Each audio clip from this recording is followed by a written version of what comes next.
BLT, mitigasi pangan, dan inflasi volatile food, apakah masih dibutuhkan? Tahun ini 2024 bansos di dalam APBN kita nilainya 496 triliun. Jadi beda 20 triliun. Ini tentu nanti realisasi dan perkembangannya akan terus kita monitor. Tapi poin saya angka 476 tahun lalu, 496 tahun ini adalah di dalam Undang-Undang APBN. Di bawah oleh pemerintah, dibahas oleh DPR, dan ditetapkan dalam undang-undang. Sehingga kalau pemerintah menggunakan APBN itu adalah uang anggaran pendapatan belanja negara, di mana sumbernya juga disetujui DPR, penggunaannya juga disetujui DPR. Ini untuk menjelaskan mengenai langkah-langkah yang dilakukan oleh pemerintah. Seperti diketahui, PKH dan kartu sembako itu eksekutornya adalah Kementerian Sosial.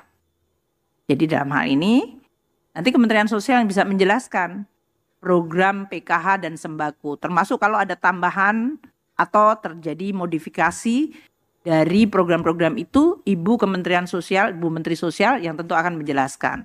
Targetnya 9,9 juta plus 18,7 juta untuk sembako itu ditetapkan melalui DTKS. Kita memang sekarang terus memperbarui sumber-sumber datanya, termasuk karena ada data dari BKKBN yang fokusnya adalah pada kemiskinan ekstrim. Jadi ini semuanya udah ada di dalam APBN, sudah menjadi program, silahkan, karena ini dalam kontestasi politik, ini adalah dipresentasikan di dalam konteks pelaksanaan APBN.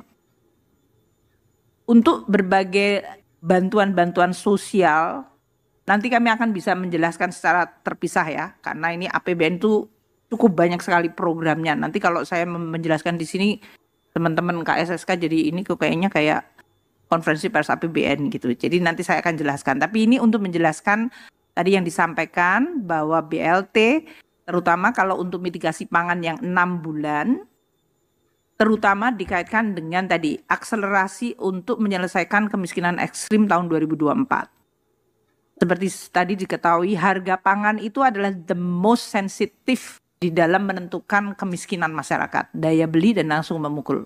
Jadi memang itu akan terus dilakukan di dalam rangka untuk melaksanakan program-program yang sudah ada. Eksekutornya PKH dan kartu sembako Kementerian Sosial. Kalau bantuan pangan, yaitu dalam bentuk beras, itu adalah Bappenas.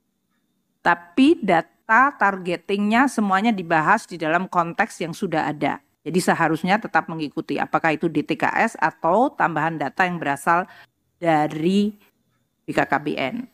Atau kombinasi yang kenan kita punya Reksosek yang berasal dari BPS.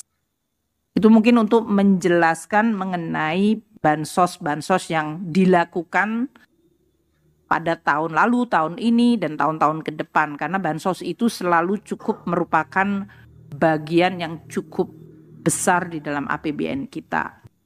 Saya juga ingin menyampaikan bahwa di dalam rangka inflasi, terutama untuk volatile food, jangan hanya dilihat dari sisi tadi mengenai bantuan pangan. APBN itu intervensinya sebagai shock absorber termasuk volatilitas dari harga pangan. Kita punya anggaran ketahanan pangan. Tahun lalu 104,2 triliun, tahun ini 114,3 triliun. Ini termasuk berbagai program untuk meningkatkan produksi, meningkatkan kesejahteraan petani, membangun infrastruktur pertanian, dan juga mengembangkan sentra-sentra produksi, dan untuk menguatkan cadangan pangan nasional.